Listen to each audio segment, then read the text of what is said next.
Blessed and happy Friday to all of you, my dear friends, my dear brothers and sisters, my dear good people of God, faithful followers of the Daily Gospel Reflection with Father Jack. My dear kababayan, today is May 24, 2024, Friday within the 7th week in Ordinary Time Year B. Our Gospel for today is from the beautiful and the wonderful account of the Gospel of Mark, chapter 10, verses 1 to 12.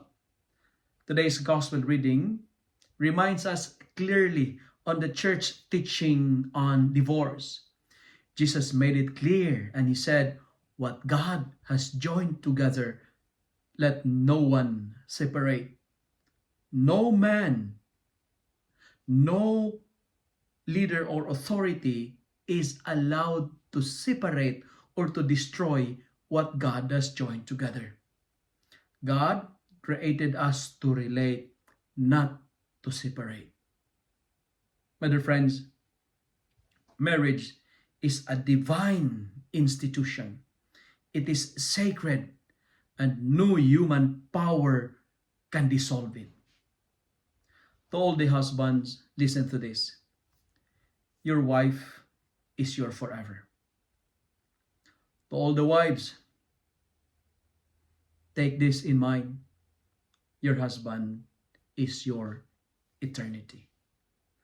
Why I'm telling you this one? Because remember, on the day of your wedding, you promised to be faithful with each other. And you said, for better or for worse, for richer or poorer, in sickness or in health, you promised to love, to cherish, to be faithful until your last breath.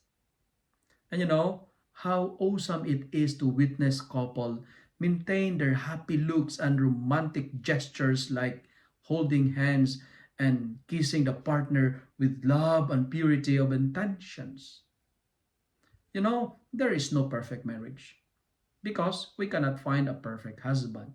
We cannot find a perfect wife.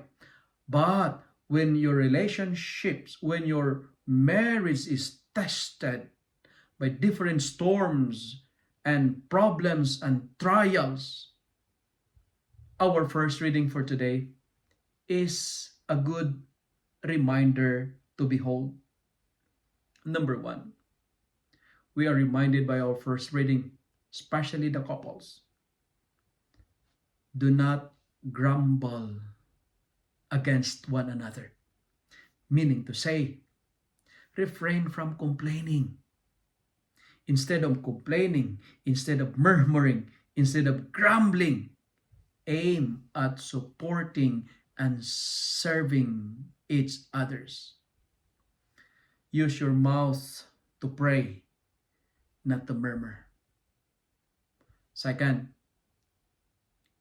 couples were reminded, not only couples, but all of us, we are asked to learn and practice the virtue of patience in the face of sufferings.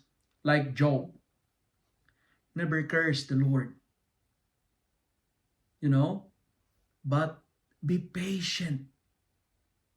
Be patient because, as what our responsorial psalm is telling us today, God is compassionate and full of mercy.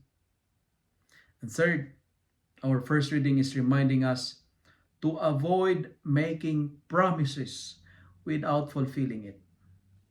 To all the husbands, do not make a promise if you cannot fulfill your promise. To all the wives as well, never say, a promise if you don't have the capacity to fulfill it. Our first reading says, let your yes be yes and let your no be no. When you say it, do it. In short, never contradict your words or else we will be condemned. Let me end my reflection by saying to all the husbands and wives, the best and the greatest gift you can give to your children is a happy, a healthy, and a holy marriage. Listen to the teaching of Jesus. What God has joined together, let no one separate. Protect the dignity and the sanctity of marriage. No to divorce. Amen. If you love and like this reflection, kindly share it with your friends. Share it with your family. Make the Word of God viral so that many will be blessed. Amen.